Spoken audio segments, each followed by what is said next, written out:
And it means essentially, I think it's something like 6 o'clock start, something. It's quite for you. Quite late, but it's not super late. It's going to be super boring because I'll be locked in a hotel room for like 21 days. 21 days of quarantine? Yeah. Wow. It's not messing around, mate. You literally can't leave the room. Like, don't even, no cleaning, not going to bother with that. It's like deliver food at your door. That is it. What are you going to do for 21 days in a hotel room? I have no idea. I want to do a lot of Brainfood is the bottom line. So there's going to be this. I'm going to bring my Oculus. So I'll watch all the Netflix I can watch. And I want to do something ridiculous, like maybe like set a thousand press up a day challenge or something, like prison fitness style thing. Because you literally, I'll have loads of time. There's no doubt I'll have loads of time. There's a couple of good apps that are like, here's exercise that you can do without weights. Yeah, that's it. Yeah. I don't even know whether there's any floor space. This is a Hong Kong hotel, by the way. So those places are tiny in terms of, what you're going to get. I didn't go to cheapest. I went like mid-range, but I still feel it's going to be a very, very small space. And we'll see how we go on with that. Anyway, folks, just talking about my forthcoming trip to Hong Kong. I think, fingers crossed, I'll be on a flight tomorrow. I've just got to print out a lot of stuff. Got my negative PCR test yesterday, so COVID-free. And if I can get my kind of crap together, I should be able to get on that flight and get over there. So that will be all good. Okay, so we're live, everybody. So welcome to Brainfood Live on Air. It's episode 109. I'm bringing it to you every Friday, as we always do. And by the way, even though I'm going to be on the opposite side of the world for the next 3 weeks after this, Brainfood continues as is. So make sure you follow the channel if you like this kind of chat. Okay, we've got a super exciting show for you today because this is a topic that is really close to my heart. And if you're in recruitment, I reckon it's got to be close to your heart as well, because we're talking about a journey I think most of us have made, or the ones that have moved in-house have made this journey. We're talking about starting off your career as a recruitment agent and then progressing in various reasons. You might find yourself with an opportunity or a desire to move corporate side. And that's a journey I've made, and I want to talk about that. What is that journey? What are the challenges? Why is it different? What are the different pressures? What do you need to know if you want to make that move? Because one of the questions I've been feeling quite a lot is I'm sensing a lot of frustration from a lot of recruiters out there, agency recruiters out there that want to try this way of working, but they're struggling to get in for one reason or another. And I want to try and explore what exactly recruiters of agency recruiters into in-house, what do they think when they're analyzing a candidate? What is it about your background, your demeanor, your skill set that is attractive, where they can see, look, there's potential in this person to do it. So that's what we're going to explore today. So super interesting. Make sure you follow along. Okay, let's talk about quick shout out to our sponsors. As ever, we are delighted to be sponsored by our friends at Occupop. They are one of the growing wave of Irish tech companies that are doing great things these days. Occupop are an ATS. I think they've got ambitions to do lots of different things, but I think right now, if you're a business that is looking for your first ATS and you're still resting around with stuff on spreadsheets, or you're trying to do it all by email, God help you, you might want to try something like Occupop. It's a fantastic entry-level tool. And by the way, they have a unique 30-day free trial, which are made exclusive to Brainfood, by the way. So check that out. Just give it a shot for 30 days. See if you like it. If you do, then boom, there's your product. There's your tool. All right.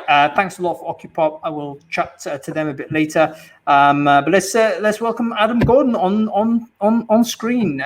Great to see you, Adam. You're looking well. How's life treating you? Yep, life treating me really good. Thanks very much for having me back, especially after like every second week we go on to the subject and you go, this is a subject Adam and I know absolutely nothing about. And I'm like, I spent years doing that exact thing. I give you no credit. I just want to say right now, I did work in a recruitment agency for in fact, in 2 stints for 3 years, and then later in a different role for 2 years. So I do understand the subject that we're talking about here because I've also worked in-house. Did you work in-house? I've never spotted that in your CV. Well, you haven't. You don't have a clue what I've done. It's true. I don't pay attention. That's true. I don't even know how I ever got invited on this. But anyway. So hang on, who did you work in-house for? Because I know you last told me you were Norman Broadbent or something. That's all I heard. And I was top and tail of your. Yeah, I was on the operating board at Norman Broadbent. I was divisional managing director of that firm. I was at PwC for 3 years, advising both customers and doing stuff in-house as well. So PwC was the role where you were recruiting people for PwC, yeah? Yeah. Okay. Interesting. Very interesting. I'm going to have to do a background check on you because I don't believe you. It's like your own boss. Did Adam actually do this? He said that live that he was your recruitment person. It's on LinkedIn. Yeah, that doesn't mean it's true. Doesn't mean anything. That's true. It doesn't mean it's true. Anyway. Okay, so let's have a look at the newsletter from last week, man. Did you read it? And if you did, what was interesting? Yeah, loads of stuff. The ones that I really enjoyed some things that have got descriptions that are just to capture the imagination, like stop Swiss cheesing your calendar. Absolutely, it's a big problem for me. Definitely is. I mean, I'm lucky if I've got 4 30-minute blocks in my diary that aren't full of meetings. And the recommendation in this is really simple. Just work out when you are most effective and block out 4 hours in your calendar where that's where you do your actual work. I mean, I find it really regularly that I get to 5 o'clock and go, God, I've actually got to look at my email now, my LinkedIn messages, my Slack messages, and I've got to now follow up with all the meetings I've had all day.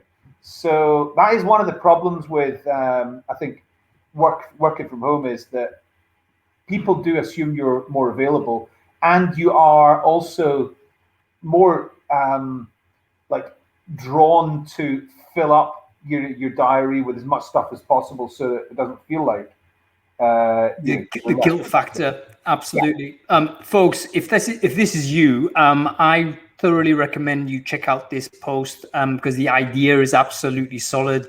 It's the concept of if you just have an empty diary and people can pop stuff in there, every meeting you accept will cause, if you like, a cognitive load on your mind. You'll be on your mind thinking about it before you do it, right? I mean, most people, would prepare a little bit for your meeting, or you prepare, oh, who's this? I'm going to talk about it. And it means that you just bleed out your energy, mental energy, when you should be focusing on your work. So the concept of not Swiss cheesing it is to say, look, have a regular time in your day where you accept meetings, and then block out time where you don't accept meetings. I actually did something today after rereading this, and that was block out Fridays. Because Fridays is Brainfood. I prepare for Brainfood. And it doesn't look like it, but I do prepare for Brainfood. And it's like I can't be dealing with having a conversation at an hour before this live stream. I've got to just focus on this. And then after the live stream, there's all kinds of post-production I need to do. So and distribution, I've got to have that blocked as well. So Fridays, no meetings, not happening. And basically, you can create windows in other parts of your week to do that. So totally recommend you do it. Have a read of the post I've just shared in the chat stream there. Really useful. By the way, a quick shout out to the folks watching this on LinkedIn and watching this on Facebook Live as well. By the way, LinkedIn, some really interesting updates there. I don't know whether you saw this, Adam, but LinkedIn is now allowing things called cover stories to happen. So if you get your mobile phone out, you fire up your LinkedIn app, you will be able to record a 30-second to-the-camera video message that goes onto your profile. And your profile picture will have an orange hoop around it, and it will be clickable, and that 30-second video message will play. Give it a shot now, folks. And I think this would be super useful for anybody in our business. Great for you as to market, for instance, right? You're selling something, right? There's your 30 seconds. You can literally describe what the hell it is you're selling to whoever it is clicks on it. And if you're a candidate, it allows you to present yourself there. If you're recruiting candidates and they've got an orange hoop there, you can actually get a bit of sort of information about what they're out and what they're motivated by. by clicking that video. I think it's a really, really important feature. I'm surprised LinkedIn haven't talked about it, but it's out right now. So check it out. If you want, by the way, to figure out what that looks like, just click on my profile with the orange hoop, and I'm saying a few words there. That's basically what it does. But you can do it basically on your mobile device. Okay, cool.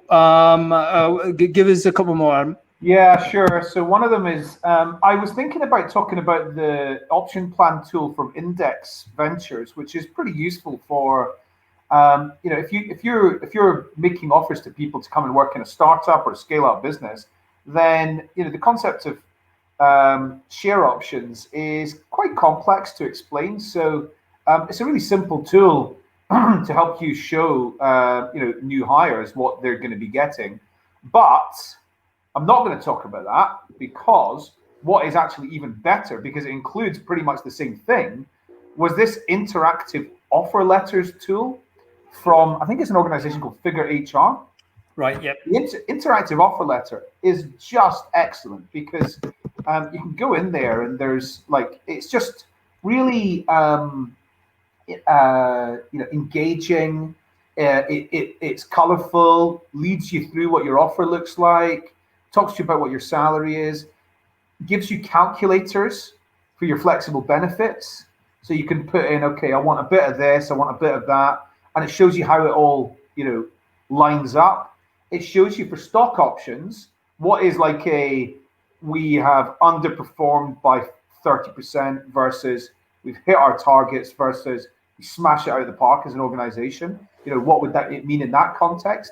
So it almost includes that kind of, options calculator, but it includes everything else as well. Just cool, very, very great. I think onboarding something that, the offer management bit is something that is, normally done in a very boring kind of way. It's a 20-page legal document. I mean, exactly. In the old days, it would be something you would simply not read, because it would be like, oh my goodness, I can't just possibly plow through this. But this is, you're right, Adam, a new tool, new product, and I love this because they're attacking a problem we might not have realized existed, which was just the bad experience that an offer letter generally is. It's just a text-based document, probably Times New Roman, right? There's no attention paid to how it makes people feel. But here they've just got an interactive thing which allows you to basically explore it as you go. And, of course, relevant for things like stock options, but you can also imagine anybody with doing flexi benefits these days, which are becoming more useful, but people doing credits that they can spend in different places. Well, you can kind of have a look at what this looks like. So really useful product. Do check them out. New tech. Didn't realize it was there, but there we have it. Really good. I mean, I'm surprised that you don't get that through applicant tracking systems. It's not that difficult to create. It's just a kind of landing page with some different blocks, and you just put in the information. It's not that difficult to create. Like we just referred to earlier, I think it's one of those that people haven't thought about it as a potential problem to solve, and here you needed to see it, and you realize actually these boys are onto something. You can imagine that being something that would integrate with any ATS. That's probably their angle, and then suddenly you might have a really profitable business doing something that everyone wants, but it's actually quite small. But I like to have everyone does indeed use. So yep, very good. I was talking to some people who know quite a lot about recruitment yesterday. 9 of them in this one meeting, and I put forward the point that every single part of recruitment, with the exception of assessment, every single other point is about journey design. It's about communication, and it's about, if the candidate does this, then something else should happen. If the hiring manager does this, then something else should happen. And you can automate so much of it. And without, even though you take some of the human out of it, you can add the human into it by, giving engaging experiences. And that's about the thought that's gone into something that's actually quite automated. So, okay, one more. Yep, go ahead. Yeah, I think you described it as War for Talent 2.0. Yeah. we've talked about this before, so I thought let's add the next one in here in the competition. Barbados and Western Cape are both paying people to go and like live and work there. Telecommuting, on a kind of longer term basis. Italy has joined up, and I'm not surprised. It's a good thing for Italy to do. 2 specific locations. One's called Santa Fiora, and the other one's called Rieti, and they're really amplifying. The food here is delicious. Riding on horseback through the hills is, a wonderful thing to do when you're not, working on your laptop from home. So lots and lots of reasons to go and choose that. I think Scotland should do it as well. Scotland's got so many things to offer, including the weather and whatever. So that would be a good. I love Scotland, and I'd live there 5 years. I wouldn't say a bad thing about it. But I think they're going to lose out on the weather, man. I mean, there's no way you're going to pitch, hey, come and be rained on for 200 days a year. That's just not happening. Especially when you have options like Italy, which are going to be cheaper as well, right? So Northern Europe, I don't think wins this. But Italy's obviously suffered from brain drain, talent drain, moribund economy a long time, but it's got some natural qualities that simply unfair competitive advantage, you call it in startup land, right? You're not going to get the weather like this.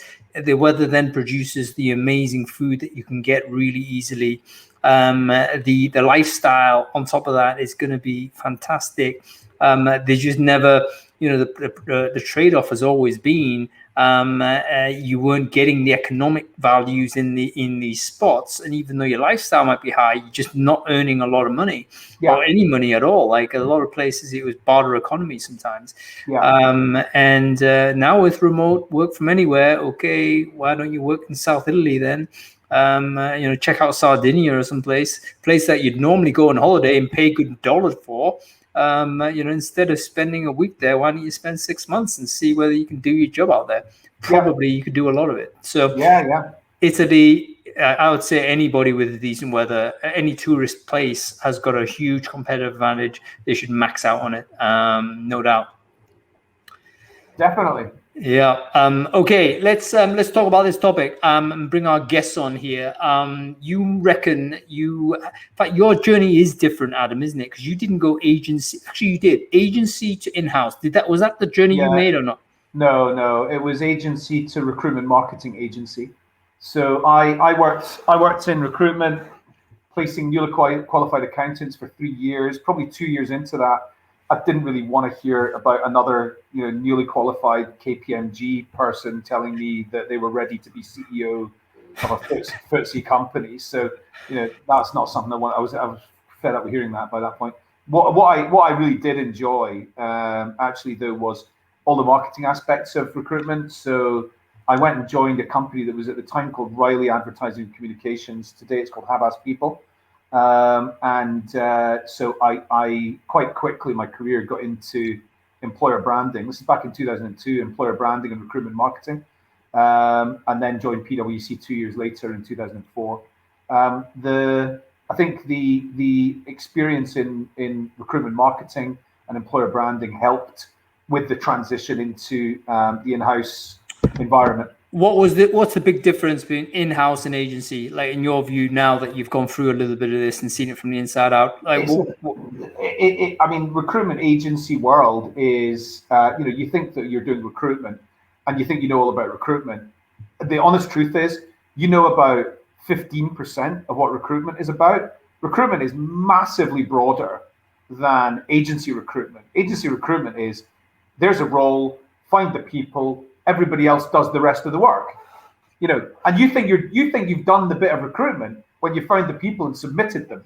That's not, you haven't done the work at that point. The work gets done like by a million other things that are involved in it, from assessment to controlling your hiring managers to, actually taking all those briefs from the hiring managers and consulting with them and advising on them and choosing the different channels. By the time the recruitment agency's got the brief for the job, that's not necessarily the start of the process. That might be the fifth thing that employer's done, in order to try and get that job filled. So I can see the way in which you've delivered that is going to annoy a lot of people who might be recruitment agents. it's not. I mean, like I could write out all the different things you need to do as a recruitment consultant in a recruitment agency, and there's maybe 20 things. I could write out all the things that you need to do as an in-house recruiter, and there's probably 120 things. You can't argue with it. Hold that thought. I mean, people listening in on this, particularly on LinkedIn, by the way, because I know there's a lot of agency recruiters that are on my network there. Do you think that was a fair assessment of the difference between agency and in-house? And we're not talking about difficulty or anything like that. We're just talking about the scope. So agency is narrower in the sense that you're going to be hyper-focused on delivery on this particular thing, whereas in-house is a wider scope. You've got to do more before and after and during, and therefore less focus. So what are your thoughts on that? Let me know in a comment. I'd like to give the agencies kind of a chance to make their case a little bit here. I'm not criticizing agency work in any way. I'm simply saying it's a much narrower skill set needed to do that job. And in fact, actually, the agency recruitment consultant job is arguably a very, very broad skill set that's needed to do that. But the activities involved in-house are much, much broader. And the other thing to say about it is that I don't think one is more difficult than the other. They are very, they are both very complex jobs. And you know, the pressure on recruitment agency job is something that is you know, really intense in a specific thing. You have to have enough customers needing enough of your people, or enough people to, you know, satisfy the customers, and you've got to balance all of that. The in-house job, there's just you're drinking from the fire. You're probably drinking from the fire hose. You're asked to be an employer branding person a lot of the time, which is an entirely different skill set. You're asked to advise on assessments, which is in a completely different type of thing. So, you know, a lot of in-house teams are not 360-degree recruiters is the wrong way to do it. Anyway, sorry, enough rant. But no, you're actually getting support. You're getting support on Crowdcast here, which is exciting to see, because you never get support there, do you, mate? But I think that from my experience, and folks, I don't know whether this chimes with you. I thought emotionally agency it was harder. Because of the pressure of sales targets, just general hyper competition at desk. And also that then creates pressure to behave in a certain way, which may not necessarily be, you know, how you would normally behave. I was certainly a more sharky as a recruiter, you know, more focused on closing, more pressuring, I would say. I mean, I'm not proud to admit that, but in terms of, you know, candidate control, quote unquote, that kind of thing was a big part of, you know, doing the job. So emotionally, I think it's tougher. But I think you're broadly correct with regards to the wider scope of in-house. You're going to have to do different things more so than the same thing over and over. That was my experience with it. Alex has made a comment in the chat here and said that agency scope's incredibly narrow, and then has put in brackets GCSE, internal is a PhD for sure, and a few other people have agreed with that. And I understand the point in that, but I think that's saying that agency work is kind of more dumbed down, and I don't agree with that. I think they're both about as challenging as each other. It's just that the internal role is just so much broader. And to your point, Hung, about being more sharky as a recruitment agent, I think your job is to get the job filled. Your job is to do the deal. Let's call it do the deal. You're not going to get into shit if the person's not good, because you just need them to start for the first 3 months, and then your fees secured. The in-house person is going to get fired if on month 2 the hiring manager comes back and goes, everybody you send me doesn't work out. You know, so all right, I'm not sure I agree with that. I would say that in-house you can hide a lot more. Agencies you can't hide. There's another psychological challenge there. Again, folks, I mean, I don't want anybody to kind of admit that they're hiding in their jobs, obviously. But I think if you're in a big organization and you're kind of working behind the scenes on lots of different things, you could argue you were contributing in some way that was very different or not explicit or visible. Whereas an agency, typically you're operating solo operator at desk, delivering to your own target. If you're not hitting that, you're totally exposed. You're on the damn leaderboard. Do you know what I mean? So I think that creates a totally different type of pressure. And maybe that's the biggest difference between the two. I mean, again, we're going to get our guests on in a second. We'll explore this in a bit more depth.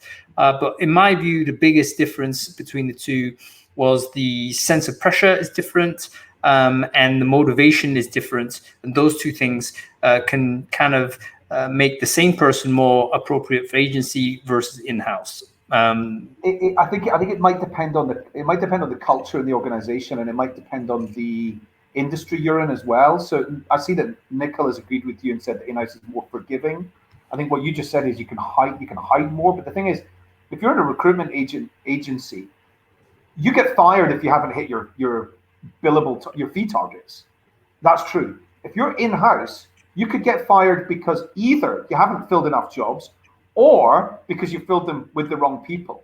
So let's bring people in to talk about this, because I'm excited to bring on some fans. I want to also explore exactly how you make the transition as well, because I think the world's changed since you and I had to make this type of move, right? So these days there's much more fluidity between the groups. Let's see how we do. We're going to bring on Sophie to begin with. Sophie Power. I haven't spoken to Sophie for ages, so it'd be great to get her on. Let's see whether we can get Robert on as well. Robert Nunn. He's actually recruiting for recruiters at this point. So this should be exciting as well. There he is. Okay, let's hope we get this sorted smoothly. Hey. Oh, there she is. How are you doing, Sophie? Yeah, good. Can you hear me okay? I can hear you fine. How wonderful to see you. Yeah, it's good to see you too. It's been a long time. I know. I'm ashamed as to how long it might have been. So I don't want to, we'll have to take that offline, And there's Robert. Robert, how are you doing? Good to see you. I'm all right. Yeah, thanks. And thank you for having me on. Hi, Sophie. It's been a while. Yeah, it has. I think last time I saw you was at the Dragon Bar, actually. So good to see you again. That was the last DBR drinks before the world went to pot. Yeah. Do you know what? I didn't actually realize you two knew each other, and I had this a sense of worry that there was some sort of horrible history between you two, and I thought, no, I've brought the wrong brought the wrong people together. Okay, so for the people who don't know you, can you quickly introduce yourself? Sophie, you first. Who are you? What is it you do? Hey, yeah. So my name is Sophie Power. I've been working recruitment for it's pushing 10 years, but we'll go now. I have worked in agency very briefly in RPO and moved quite quickly into in-house. Was quite lucky in that regard. I also, in the past couple of years, have been working largely in startups as a contract tech and commercial recruiter, and also for the past 2.5 years have been a community admin for DBR In-House Recruitment Network. Fantastic. Go to you, Rob. Who are you and what it is you do? Yeah, so I'm Robert Nunn. I've 20-something years experience in recruitment and started off in agency, boutique agency, and then did a year at the large corporate Hudson agency, and then went RPO before I came in-house. I am now head of internal talent acquisition at Elements Talent Consultancy. Fantastic. And that's a super interesting scenario because you're actually recruiting recruiters kind of for in-house. I'm confused as to how exactly to describe your role, but it's involving recruiters moving from one thing to another. So we'll explore that in more depth, Rob. Let's talk about by the way, LinkedIn's just shared in those two in the chat stream there. So let's talk about this topic, with like the big difference between agency in-house. You heard, our views earlier there about maybe it's an emotional difference. I was itching to get on, to be fair. Yeah, Adam was talking about skill set difference or scope, So go to you first with this, Sophie. Your experience on this, personal experience, you don't need to be an expert on it, your own view as you made this transition, difference between agency and in-house, how would you crystallize it? Sure. So I felt much better suited to in-house recruitment than agency recruitment, it's fair to say. I was more than happy to get on the phone and make 80 to 100 cold calls a day, but I hated it. What I found when I moved in-house is that I could utilize a lot more of the skills that I'm just so much better at like building the longer term relationships, offering more personal experience to candidates, and sort of building better relationships with my stakeholders. I felt that sort of the aim of my role was about playing the long game rather than sort of the quick wins and kind of hitting targets and moving on.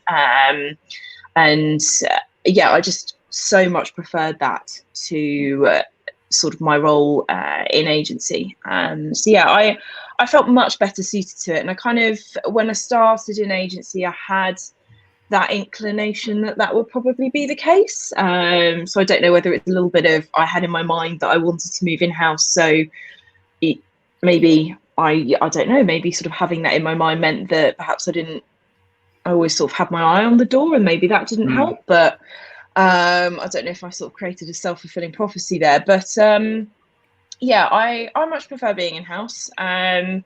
What I found from talking to friends of mine, so friends from university, friends from school, who I've known sort of outside of work, Sophie Brain, she is in there somewhere, is, you know, sort of when they've gone from agency to in-house, one comment they've made that I also found the same was it's really interesting actually having a seat at the table, sitting at the table, and people actually wanting your opinion on things. That's one thing I found, because nobody was questioning, well, you would say that because you're looking for a fee. And I think, you know, that was the first thing all of my sort of non-DBR recruitment mates who happened to work in agency said when they moved over. They said it was really strange. I expressed an opinion and it got listened to. And I did like sort of having that stakeholder relationship and being to build that. And I love, you know, sort of, I work in startups, so I'm very fortunate in that I get to work really closely with, you know, sort of co-founders, CEOs, and I can breathe, COOs, there we go. Breathe, Sophie. I talk way too fast. And yeah, I really enjoy sort of having and being able to interact as an agency recruiter. I would be filtering CVs and just interacting with, you know, sort of the person who's the HR person in-house, maybe the hiring manager directly, and I wouldn't get the insights I do that help me sort of be more nuanced when I'm sourcing for candidates. It sort of felt a little bit like I send CVs over and hope that I was on the money. Does that make sense? It makes perfect sense. And in fact, I think that's probably everyone would agree with that, in the sense that I think an in-house person will have deeper knowledge of the business they're working in-house at. That makes perfect sense. No one would dispute this. Maybe the agent would have more market knowledge, let's say. If they're specializing in a particular vertical, they were speaking to multiple companies, they'll have the market knowledge, but not individual company knowledge. So I think that's absolutely spot on. You raised a bunch of stuff there, which I want to jump back into, Sophie, but let's talk to Rob with his opinion on, try and crystallize it for us, Rob. Like, what is the difference in your personal experience working agency to in-house? What was the big things you needed to change to succeed in one or the other? Sure. So, I mean, with the discussion you were having before I joined, I was sort of erring more towards Adam's point of view. It's a different pressure. It's a different skill set, I suppose. I mean, my motivations were that I valued the quality over the quantity. Yeah. I wanted to move away from the transactional element, and you know, I lasted 7 years in agency, but I was never motivated by revenue. I was motivated by having strong relationships with my clients and doing more value add for them. And it was the lack of control over the end-to-end process and competing with other agencies and, you know, random things that I was delivering a lot to legal firms and financial services in the city and, you know, in IT. And people were turning up with no ties or Mickey Mouse ties. And, you know, I'm losing out for silly things and not having that full control from end to end. And Adam talked about the journey design, and that's a massive part of what the in-house role is, and it full end to end. You know, I'm not. You know, I'm going to sit a little. You know, I've always used agencies in a bit part in all of my in-house roles, and they are worth their weight in gold. You know, when the spike in hiring goes up, or you can't quite find the right person, but I've always treated them as an extension to the in-house team. You know, brought them in, valued their expertise, given them access to hiring managers, etc. But it was the full sort of end-to-end control and the different elements of what recruitment is that I was interested in, not just that little sourcing, finding, submitting, getting them through the interview in the first 3 months of their probation and getting the fee and moving on. I think that's broadly fair. If you did list the things, as Anthem did, 20 things versus 120 things, maybe an exaggeration, let's say, but probably true in the sense that the job is just narrower. More companies doing the same thing for more companies is basically what agencies are doing. That's how you make your most money anyway. I mean, if you were smart, you would have you'd optimize for a market that was very good for agency work, and you would deliver to as many customers that needed your service as possible. But it ultimately means you're not trying to diversify your way around. You're recruiting for all kinds of different jobs, all kinds of different companies. That's actually a route for failure for agencies, I think, for an agent, let's say. Well, that's certainly how we were set up when my first agency. It was, there's a bunch of clients on the CRM system. We're doing IT infrastructure, go and sell to them. And it was, okay, all right. So is it legal? Is it finance? Is it broadcasting? Is it media? What do you want me to do? And, it was it wasn't really any expertise in what I was doing. Yeah, different kind of skill set. Go ahead, Adam. You saying you don't get. I mean, you don't really get external recruitment. Recruitment agencies where the consultant is like, yeah, I do everything. I'll hire your receptionist and your marketing manager, and that just doesn't happen. It probably did in the 90s. You got people who did that, but they have. This is where the narrow thing comes from. They have a deep area of expertise, and it is often those areas that companies don't hire that regularly for. So there's not many companies that are always hiring treasury managers. So, the sort of treasury manager is something that a company was going to hire once every 12 months or something like that. And so it's very infrequent. And therefore, it's just much harder for the internal person to go and hire that individual. Whereas if they're constantly hiring auditors, they can build up pipelines and they can make it more sustainable for themselves. There's a guy, just as an example, a guy I know who's very successful recruitment consultant, and he hires fire specialists for engineering companies. That's not an area I've even really thought about much until I met him. And you're naturally a bit more of not a jack of all trades, but you have to, in the in-house environment, have a broad. You're doing lots of different things. Every day's different. Yeah, you can't be an expert, like a narrow expert. Otherwise, unless you're in a big internal team that can afford to have someone focusing on this, then that's a different story. But most in-house teams, I think, are quite small. I mean, especially when you go in, let's say, startup level, usually first person in, let's say, you're recruiting everybody. And even the median size of an in-house department, I think, is probably 2 or 3 people. Before you get to the mega businesses that obviously have entire units, but most companies up to about 200 or so, they probably manage it with 4 or 5 people, I reckon, as an internal recruiting team. So it's small, and therefore those people are going to recruit different types of roles throughout the business. Okay, let's talk about sort of how what is the skills required to transition if that's something you wanted to do. So part of the reason I was inspired to do this show is because I was getting a lot of questions at me saying, Hung, I want to move in-house. How do I do that? And I realized that I didn't have advice to give because it's been such a long time since I made that move myself that it was potentially out of date. So keen to know what your thoughts are on this one. Agency recruiter, 5-10 years, let's say, wants to have a shot in-house. What is the practical ways to do that? Is it something they can do? Yeah, shall I take that? Yeah, 100%. I think it's somewhere between 30 and 40% of the people we do hire at Elements come from the agency side. Direct from agency. Direct from agency, yeah. And what does stand out is people that are clear on their motivations for moving across, but people who are forever curious and are not necessarily experts in their domain. But understand it completely and beyond the buzzwords and will have immersed themselves in their specialities, whether it be software engineering, whether it be back end, front end, or sales marketing, whatever it may be. But know what the impact of a software engineer has on a business, and will understand what it means to be a software engineer in a big company, and really add value to their domain strengths. You know, an interview that I was part of. I'm only 10 weeks at Element, so I've been sitting in on a load of interviews.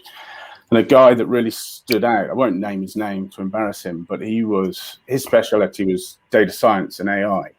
And he had immersed himself in that subject. And he was, you know, speaking with local universities and lecturers, and reading research papers, and, you know, part of that community, and adding value to candidates in that community. And he, you know, he wasn't a data engineer or a data scientist, but he could certainly hold decent conversations and add value to the companies he was delivering to, based on that element of learning that he invested his time in. So you know, be able to show that is a clear. How does that chime with the person needing to be flexible, though, Rob? Because let's say you're hiring for, like, one of the things we talked about just earlier, maybe Elements here is slightly different in a sense. You're putting people on site or back in the day on site, I guess. So who knows how that's going to play out sort of in the pandemic era, shall we say? But would it be fair to say someone who's like hyper focused like this, is that going to be in tension with the idea, okay, I'm recruiting this person in to do, you know, he or she could be hiring an office manager? Or no, I mean, well, you know, they've obviously shown that they can do that, and they are willing to learn their subject matter, you know, and once they've done that, they can explore different areas. And that, I suppose, is one of the benefits of coming in-house and coming to an embedded model like Elements, is that there is that opportunity to expand that domain knowledge. But it's that being that forever curious mentality, for always wanting to learn and always wanting to explore and delve below the surface and the buzzwords of what recruiting is. What? Tell me about the people that don't make it. So you get a bunch of candidates coming through the process. How do you decide on CV, for instance, or do you decide on CV? How do you decide on interview? What is the thing that tells you that's a potential person that could make that transition, or that's a person that is not suitable? Can you give us some rules of thumb with that, Rob? Sure. So, I mean, there isn't really a rule of thumb on looking on CVs or LinkedIn profiles, but, you know, the team get to know what agencies are good. You know, you can look online and see what roles they're advertising, and, you know, we look at sort of really about three years minimum experience really to have gained that. But where people do fall down is that they don't have that depth of knowledge, and the team that I manage do delve into their experience. You know, because a lot of people know the buzzwords. Okay, what does that actually mean? What's the impact of that? What does that role? What's the impact of their role with the bigger ecosystem? And, you know, just they want to ask and understand the real depth of someone's knowledge. And if it's just surface level, you can find that out fairly quickly. And, you know, it's not necessarily the higher billers from agencies or, you know, the top performers, but someone who is that curiosity and does really know their domain, that it does come across fairly quickly in the interview. That's a really interesting idea. Like, maybe the very top performers at agency level may not be suitable for in-house for a variety of reasons. If you're a top biller, you're earning lots of money and your career's going stellar, and that's what's motivating you, so you're going to stay. So you're also probably very, very single focused on what you're doing. And you may well have a slightly different personality set from the talent acquisition personality, where you need to be very, very collaborative and bring together lots of people. And if you're the highest billing salespeople are often not got quite that personality. They're very, you know, single focused blinker. All right, that's a really interesting thing. I want people to comment on this. So oftentimes in-house is perceived, you haven't made it as a recruiter, therefore you've got in-house, the soft touch type of approach. And this is actually one of the core problems. I think antagonism in-house and agencies still has this idea. But what if there's an element of truth to it, to a degree, in the sense that the absolute elite agencies or agents are earning so well and doing absolutely so much. There's no way they would ever go in-house, because the earning power is so significantly lucrative as agency. And the only people that do make the transition and should make the transition are good recruiters that perhaps haven't hit that top level for whatever reason. I would actually count myself as one of those folks, by the way. I was a good recruiter, no doubt. I'd hire myself again, I think. But I wouldn't say, oh, I've got hung, I'm going to now completely sort the billings are sorted for the year. No, it would still be a dude you need to kind of look after. So, so maybe that's the thing. Sophie, you still with us? Yeah. Yeah, trying. I'm really sorry. I've phoned up my internet provider. Apparently, it's the weather. It is. Don't worry about it. Don't worry about it. If you can still hear, that's fine. I've had this issue. No, it's just such an interesting point about that Rob made about the sort of top biller. I'm just going to say, I'm an agency recruiter. Absolutely rubbish. What matters, billing, making money. But I've had a really successful, sustainable career as an in-house recruiter, and I like to think I'm very good at it. And I just think, it's such an interesting point that the skills that maybe make you a really good agency recruiter don't always don't always translate into what makes you a good in-house recruiter. And I think, as well as that curiosity, it's really important. I think some of the things that make you really good in a sales career, that kind of bullshit, kind of scrappy mentality, there's useful elements to pull from that, but I don't think it necessarily would translate into a stakeholder meeting. I think one of the other things as well, like I speak to, I don't often recruit recruiters. It's one of the roles that I think I've maybe recruited once or twice in my career, and I've recruited all sorts of roles. But I have often spoken to agency recruiters. Perhaps I've been a client of theirs for a number of years, and they are thinking about moving in-house. So they often will reach out to me, buy me a gin and tonic, a coffee, and ask me about, I'm interviewing with one of my clients. I'm really excited.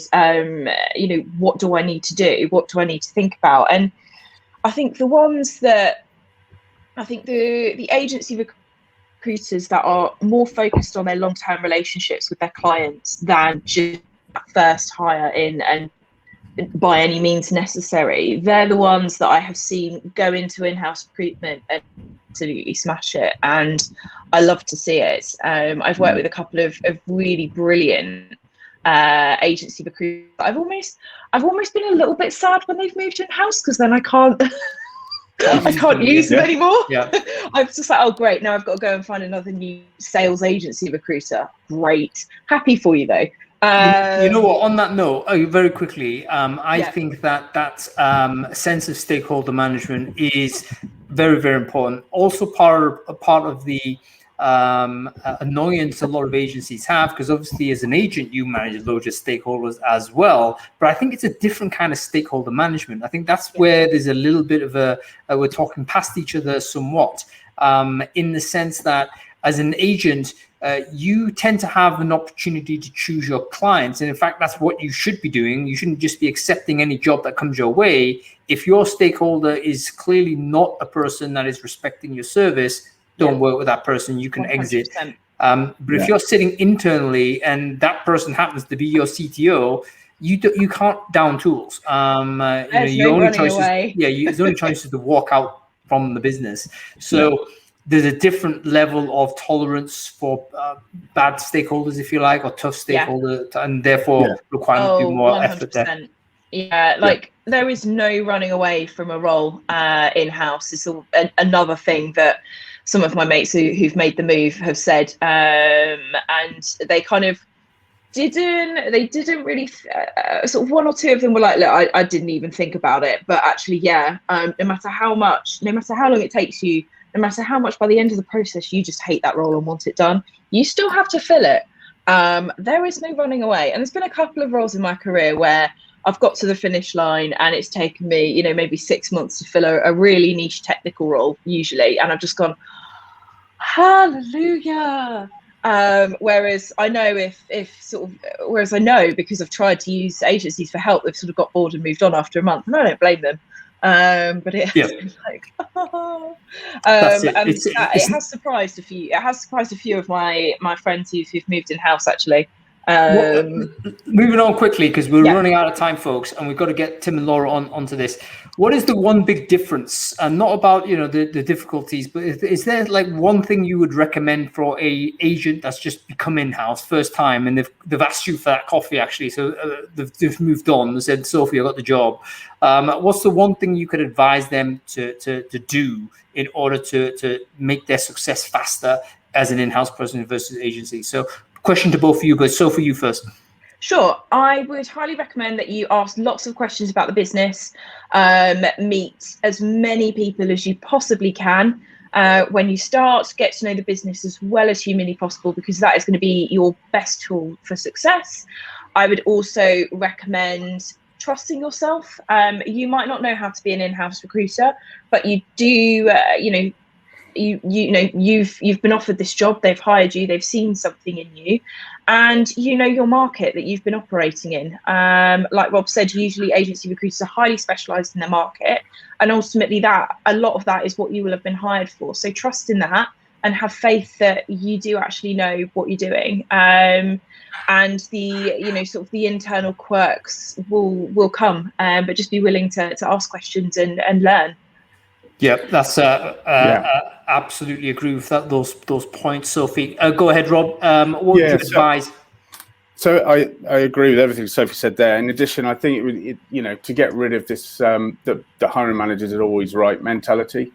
You're there to advise, and an agency, you sort of almost not bow to them, but your hiring manager is your point of contact, and their yes and no is everything. But internally, it's up to you to manage the process and advise and consult and maybe persuade a little bit more than you would as an agent, but get ready to do that. But very much get to know the business, get to know the structures, get to know what the business finds, what looks good for that business, and what the hiring manager wants. Yeah. It's a different type of influence, isn't it? Whereas from when you're working agency, your influence really is to close the deal, to get the requisition, to do all of those things.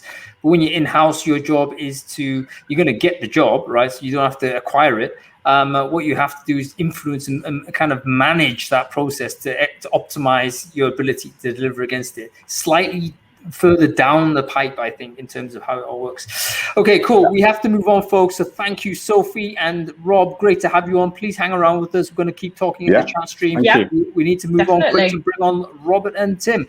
Okay, great to see you guys. Thanks for having us. Bye. Cool cats, eh?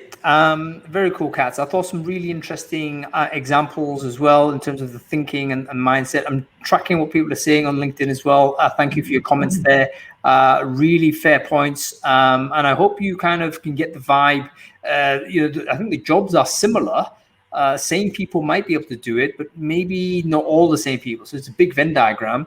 But there's a bunch of people I think could be great agents, but never you would see in-house. Vice versa, also the same. Great in-house folks that they are people who have failed in agency, let's say, or would fail if you had to get them in that situation.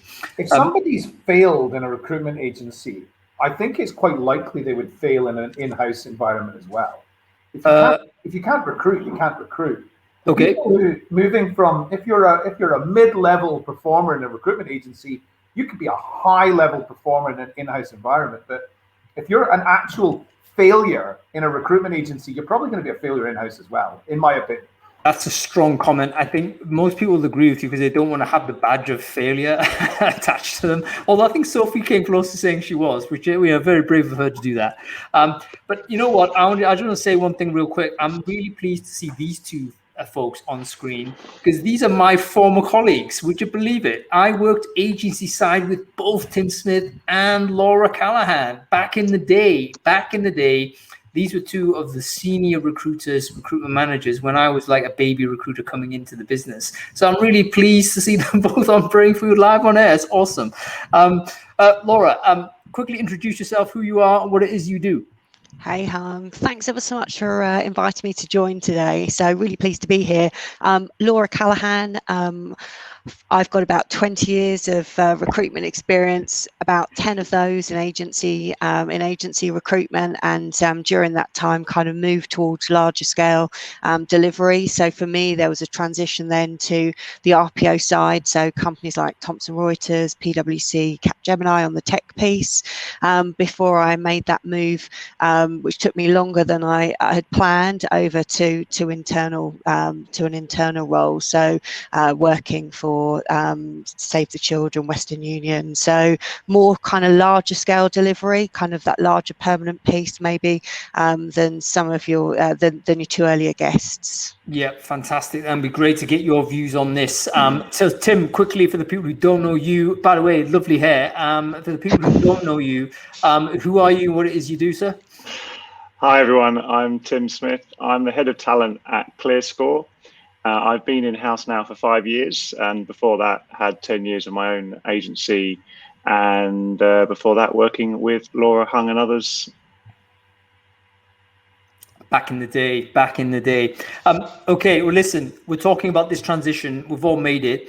Let's talk about the qualities required for a successful transition to an in-house role.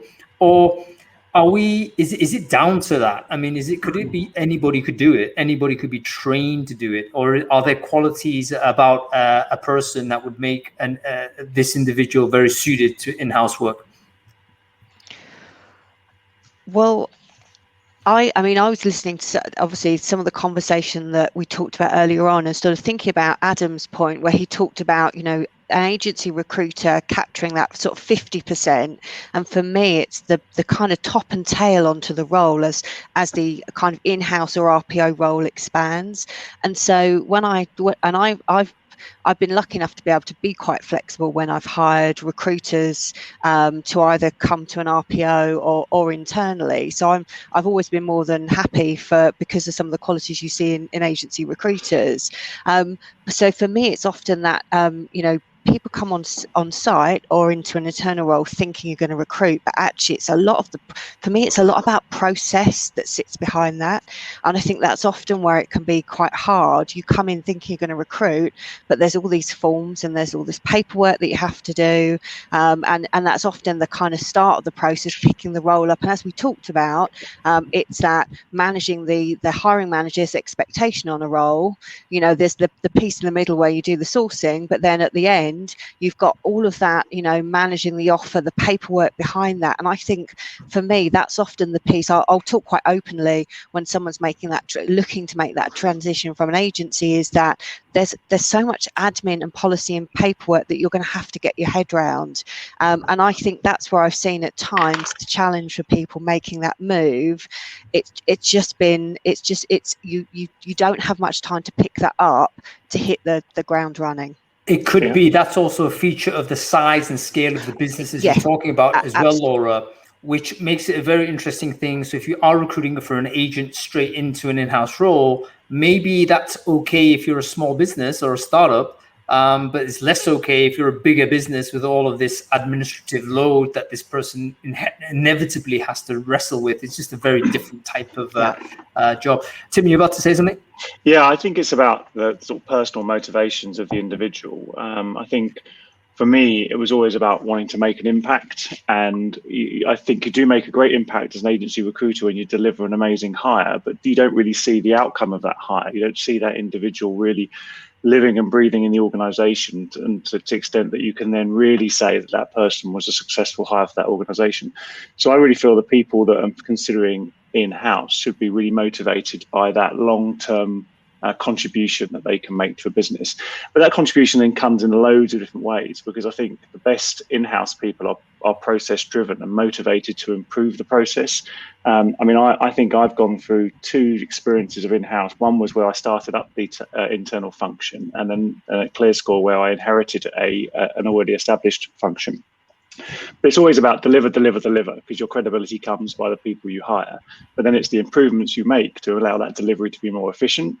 And then as you then build up that credibility of your stakeholders, you can then start to look more strategic and start influence things like org design, workforce planning, culture. And that's really when you start getting to really meaty things that I think motivate me, someone with 25 years work experience or recruitment experience. You want to get into the more meaty things that are going to have a massive impact on that, in my case, scale up businesses. I think it might be different for maybe the world. If you're joining a PwC or a massive corporate, then your ability to make that impact might be slightly different. But in my experience, I've enjoyed seeing the outcomes of the labour. That's a really interesting insight, Tim, particularly with the escalating impact or influence that you have as the department grows. And I think that's something I noticed in, I think my first startup job was, as I recruited more people, I became more important in the business because suddenly these people I recruited were themselves moving into senior roles. And it was like they were asking me for stuff that I didn't think I was qualified to speculate on. But it became evident that my tenure in that company and sort of by being responsible for bringing these leadership people in, you inevitably increase your influence. And that may be something is not the same agency-wise or other. I also really agree with what Tim just said, because I think in an in-house environment, you get to see the impact of the work that you've done, whereas in an agency, the impact of the work you've done really stops at the point that the person says, yes, I'm going to take the job. And then there's not an awful lot after that. Whereas I think it's just a more, it can be slightly more fulfilling when you've got the scenario that Hung just described, in that you're making an impact on the business and you can watch that happening in real time. And I think you see, that piece around kind of improving that, almost like that business partnering piece. It's the difference, isn't it, between being an internal recruiter and that value that you add when you fix problems and you improve the service that you deliver. And I think you see that in the kind of the larger scale delivery. What does that look like, and how do you really differentiate yourself as an in-house recruiter? I think you see it in the bigger accounts as well. I still think there's that opportunity there.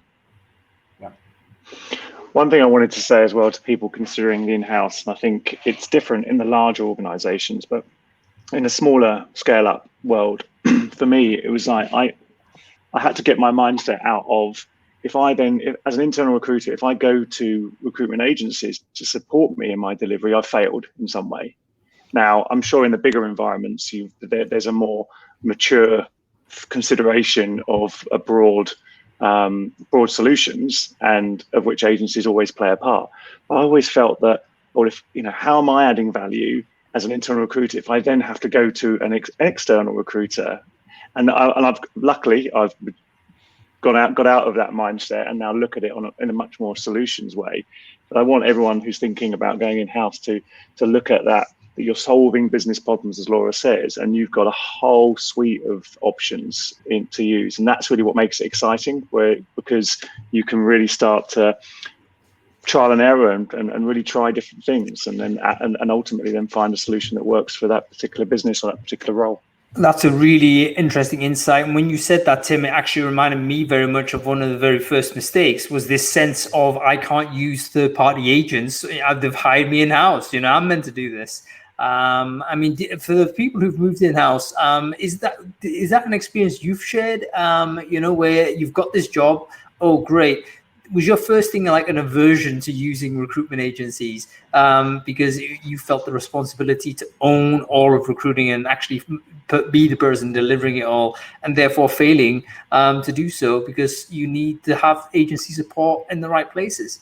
I mean, that's an objective that you know all about before day one, surely. I mean, when you're going through an interview process, you're going to understand, is my objective here cost avoidance, or is my objective something different? And of course, if it's cost avoidance, then your task is to fill every job yourself. And in some organizations, you've probably got a target which is 100% direct sourcing, and in others, there's lots of internal recruiters whose job is managing panels of agencies. Perhaps that's something to argue against, though. Like if you got the job and your brief was to completely eliminate agencies, maybe that's something you need to think deeply about, because is that, is the entire purpose of that business or that job existing simply to reduce cost, or do they actually want to optimize recruiting? Those two things are not necessarily the same things. Because, an earlier example, you're hiring lots of different jobs that maybe it makes no sense to do direct sourcing on. And if you're hiring for a CFO, I guarantee you don't want to do direct sourcing for that. Because you're only going to hire that one time. Why would you ever put time and energy building a network to hire that one role? You need to spend your time hiring these evergreen roles, which, a big difference there. And go ahead. Hung, I was just thinking as well, it kind of, if I think as you're making that transition, it's a really important point there. You've got to remember that you've got to find the right role for you, haven't you? So even if it feels like a really difficult task to make that transition, as you said, how realistic are some of those things that you're going to be asked to do? Don't be afraid to say that's not the right company to join, because you've got, in the same way they've got to find that, I know this is obvious stuff, but you've got as much as that company's got to find the right person for them. If what you're going to be set to actually deliver is just unrealistic, make sure that, try and hold your nerve and wait out for the role that does feel like it fits for you. Can we go to some straight talking on this other point? I want to just make sure we get in. Is it realistic for an agency recruiter without any in-house experience to apply for and get an in-house job? Because I'm getting a lot of frustrated people coming to me and saying, look, I'm just getting bombed out because I don't have this experience. Yeah. And I'm tempted to say the wrong thing to do is to advise them, keep going, because maybe that's inaccurate. What are your thoughts on this? Well, I think choose the organisation you're applying to carefully. I think I mentioned in the chat earlier that I think RPO is a good transition where you can take your vertical market experience into a organisation that will then give you the exposure to an in-house role, albeit on a temporary basis, and that will be an interesting way of exploring it for you. The other opportunity is finding an organisation that's got a talent team large enough where they're still looking at vertical market specialisms, and then again you get to then really start with credibility based on your knowledge of that marketplace, and then expand your awareness of either other markets or into more project-based work. So I think that's the key thing. Choose the role appropriately, because I do think that marketplace experience is a really valuable commodity. Okay, folks, Tim, let me just say this real quick, Adam. There's two things that Tim said. I'm going to add a third, which I think can really help agents that want to go in-house. Number one, identify RPOs. That may be your best way to do it, because they are inherently agencies. Most RPOs come from agency staffing models, so they are very used to this. Go into one of those businesses. Maybe they're more receptive to someone who hasn't got this experience but might have the inclination and skill set. Number two, look for bigger organizations that carry a larger TA department where vertical specialisms do exist. And sometimes they operate as almost mini agencies internally, right? So you might get a better chance in there. Third thing I'd say is obviously your existing clients. Like if you have a customer that you're delivering brilliant service to over a period of time, probably transitioning across that way is another way that would be obvious to do. Any others, folks? Any other things? Go ahead. I think expanding on that last point as well, Hung, it's the existing customers that you've got, but as a recruiter, you'll have worked with loads of people that probably have gone in-house. You'll have had customers from the past that have moved around. Don't be afraid to use those networks, or even if it's on the kind of, on the back of asking for advice, that's where those relationships I think will really help you. So I kind of expand that piece further as well, and really go back and look at who you've worked with previously and how they've made that move. Yeah, and to Rob's point there, he's obviously from Elements, but there's loads of companies of this type now emerging, which are these embedded recruiter type models doing scale-ups. They typically have hired agency first. That they've, I think, almost like a mini RPO. I know they don't like that term, but the RPOs traditionally have been big enterprises. These are more like, hey, they're prepared to work with scale-up businesses. Maybe there's a better angle for you to get into. Any more thoughts on this, Adam? Yeah, I just wanted to say about the RPO thing. I've been doing a series of interviews with RL100 members recently and about their careers, and 2/3 of them, I think, went agency RPO in-house. They had that step. Yeah. But the other thing, in terms of a practical recommendation, If you're finding it difficult to get an interview or to get offered the job in-house, and that's what you really want to do, go and find a local not-for-profit in your town or your city and go and do some pro bono work for them. Go and fill some of their jobs and get the testimonial from their HR director and add it to your LinkedIn profile. That's a smart move. So that's how I have to say, that's how I took a lateral move over to Save the Children, because they were just a bit more flexible in terms of that, what they were looking for, because I really struggled to make that transition because I'd probably stayed in RPO for just a bit too long by then. I didn't know that of your career there, Laura, but that's a really interesting, and I think Ian said the same thing. It's like, you got to be prepared with the salary cut. If you've worked 10 years agency wise, presumably you've had a degree of success. You may not directly translate that number in terms of your take-home pay to an in-house job in your first go. It might take a little bit of a step down before you're able to build back up again. And I would also say probably you'd never hit the optimal peaks of agency earnings. I mean, you can earn a huge amount of money being a recruitment agent. Probably you don't do that in RPO or in-house. That's just simply, again, on your motivations there. When I was 24, I earned X amount. Just say the number. It was probably about 60 grand or something like that. Yeah. And then when I moved out of being a recruitment consultant into the recruitment marketing agency, then in-house, it took me until I was 30 years old to be earning as much as I had done when I was 24. Yeah. So I left agency recruitment at 25, and then it took me 5 years to get back to earning what I had been in terms of take-home pay, not in terms of basic salary. And expect your basic salary to go up. You should. Yeah, and the sort of payment models are different, of course, because obviously you might be earning good money as a recruitment agent through a commission model, but obviously your base salary would be lower. And often the case is the base salaries in internal roles might even be higher than your base, but of course your take-home pay is going to be less. But then there are some really strong offers out there in terms of opportunities where people are getting good base salaries, they're getting bonuses, they're getting stock options or stock, and also all the benefits. And that comes with a lot of, I think, to a certain extent, some job security there in terms of salary expectations and pay. So I don't think people should look at the pay cut in isolation, because what you might be compromising in pay, you're going to gain in long-term experience. And as you progress through the in-house model, I think at the senior level, there's some really, really good packages out there. Yeah, and potentially now with things like CPO, head of TA, CHRO type of roles, these are big hitting jobs that will probably earn an equivalent number to a top billing salesperson. You've just reminded me, Adam, about pay slips. I reckon, and I'm now ancient, right? And it's been 10 years since I've worked in agency, at least 10 years. But I think my highest ever paycheck ever is probably still agency. So there was like one amazing year I had, fluked it, I have to say. But it was fluked it to such a way, but it was like ridiculous. And I don't think I've ever beaten it. But anyway, I discovered by doing that, by the way, that I wasn't necessarily money motivated, which is why I decided to leave. Because, it was like, whatever. Anyway, we're coming to the end of the show, folks. So let's leave it to a final word on this. You're looking to give advice to a recruiter who's got that job. So agency, he or she has actually got an in-house job for the first time.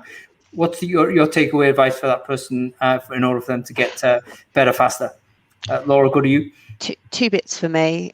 Find the person who is best at running the end-to-end process. So systems, how things work, because if you've got that specialist bit in the middle, you'll hit the ground running quicker in a bigger setup. I think, just from my experience, if you can do that, if you can get that grip as quickly as possible on how it works, obviously start the process, you need to know quicker than the end.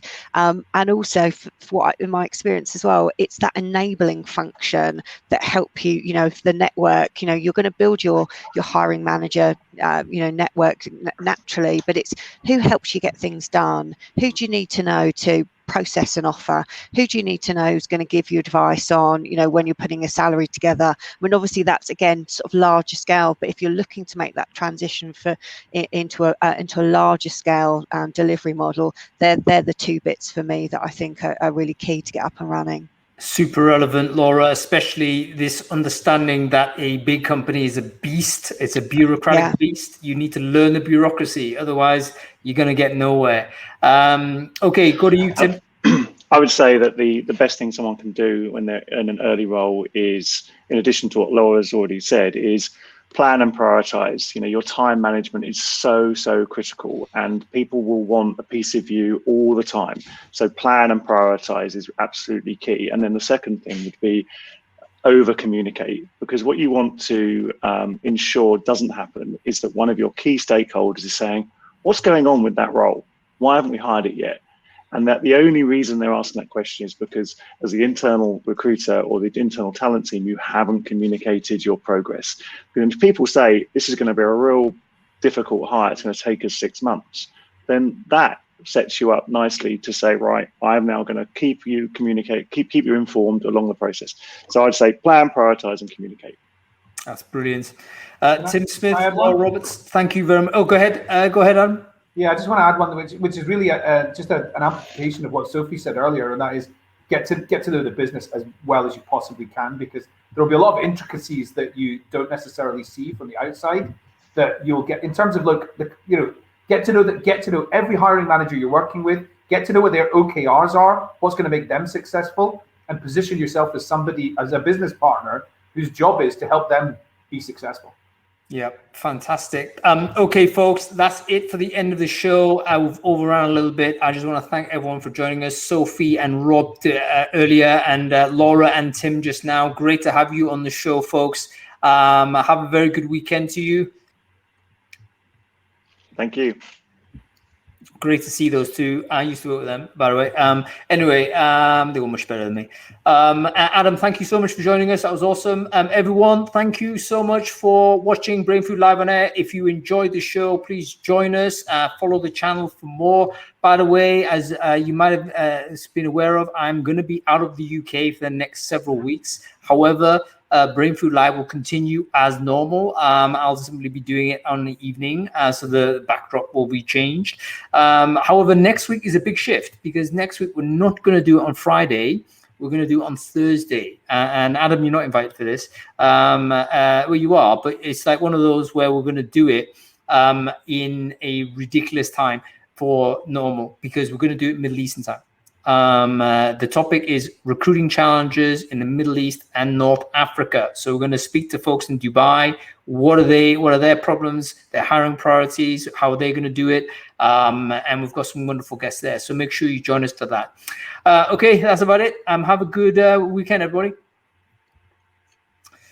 Hey, that was it. That was quite interesting, wasn't it, Adam? That was good. Yeah, I really enjoyed that. I enjoyed everybody's perspectives. It's a subject I find really interesting.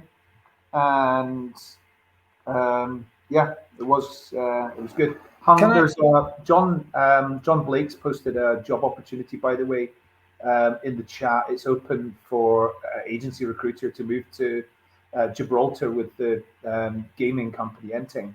All right. Well, if that's the case, John, you want to post it actually on the This Week in Recruiting post I put in, because I can put it into that for next week. So that's probably where it will get the biggest distribution. So go to my profile and my posts. There will be This Week in Recruiting, blue book, blue cover. Go into that and shove that link in there. Yeah, very interesting. Anyway, that's about it, man. I hope. Oh, what do you think of Wilder Fury, man? I mean, typical, really, isn't it? Have you heard? Yeah, I mean, what? So that what I haven't heard is the update. Is Wilder going to take some step aside money, or no? Well, he's demanded it, but Fury's not going to give it to him. So yeah, because it's like 20 million he asked for, or something like that.